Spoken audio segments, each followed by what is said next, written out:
Welcome back to Fast Money. Is a crypto crackdown coming? The chart doesn't lie. Bitcoin's bad week began when regulators around the world started proposing a ban on the cryptocurrency. Take a look at the map. So far, government officials from about a dozen countries have a ban, or they're planning a ban, or they're planning on proposing a ban, or to ban trading on cryptocurrency exchanges. So should the U.S. government ban Bitcoin? Should they clamp down on Bitcoin trading? Former FDIC Chair Sheila Bair says no. In a Yahoo Finance op-ed, she writes, "This is hardly the first time markets have wildly overpriced assets. Netherlands didn't ban tulips in the 1630s, nor did we ban tech stocks when they reached nosebleed levels in the early 2000s. Former FDIC Chair Sheila Bair joins us now. She's also a Paxos board member, a blockchain startup that operates a Bitcoin exchange regulated by the New York Department of Financial Services.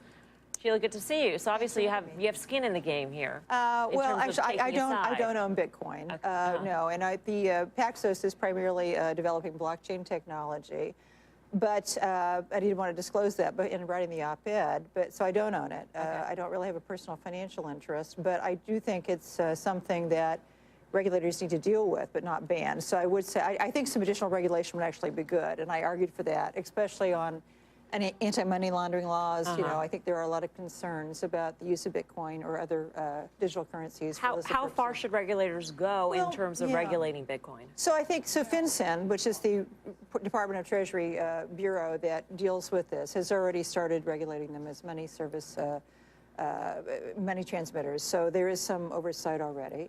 And, you know, I think manipulation is also an area that we need to take a closer look at. I actually think that the fact that the CME and CBOE launched futures actually could help, because that will also give them a window into getting more reporting from the underlying Bitcoin exchanges that are feeding prices into their futures products.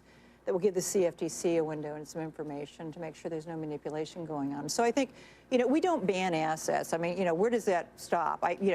I have some on my list, like, you know, CDO squared, we could ban those. That would be fine with me, you know, synthetic derivatives. There are a lot of products out there that have, you know, in a lot of people's minds, have questionable value. But we've traditionally in the U.S., we've let markets price values and determine what the value is, but make sure there is no manipulation, no fraud, clear disclosures, people make informed decisions in pricing the asset, whatever they want to buy or sell.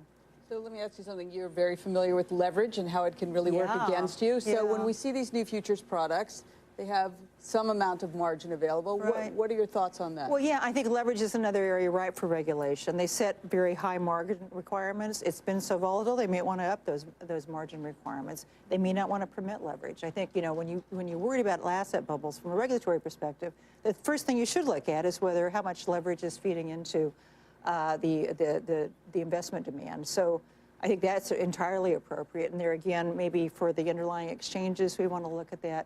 Certainly, I hope insured banks aren't making loans for people to take speculative leverage bets in digital currencies. That would be, I think, an inappropriate activity for a bank that's in the safety net. So those are the kinds of discrete issues I think regulators absolutely should be looking at.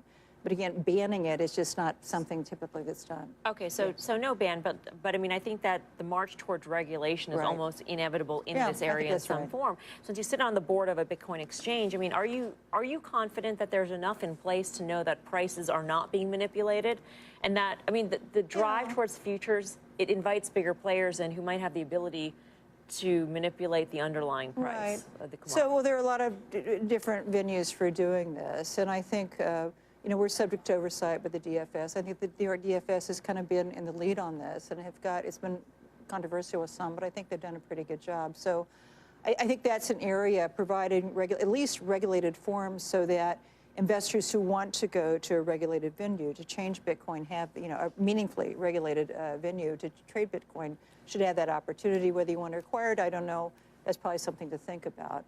But it's, I think, I worry that people are getting into this because they're seeing the skyrocketing returns and the tremendous increase in value without really understanding what it is. And that's another reason why I wrote that op-ed, because I think there's a lot of confusion between Bitcoin and blockchain technology, which that's really the ledger, the way that you trace ownership of Bitcoin. And that can be applied to a lot of different assets. And that's the primary business of this board that I serve on, is to try to develop those technologies. But those are two different things. Buying Bitcoin doesn't give you upside into the potential use of blockchain for instance, security settlement or something like that. So people need to understand those differences too. All right, Sheila, great Yeah, to speak with sure, you. Thank you for sure. coming Have a by. beer. Sheila Bair, Thanks. former FDIC chair.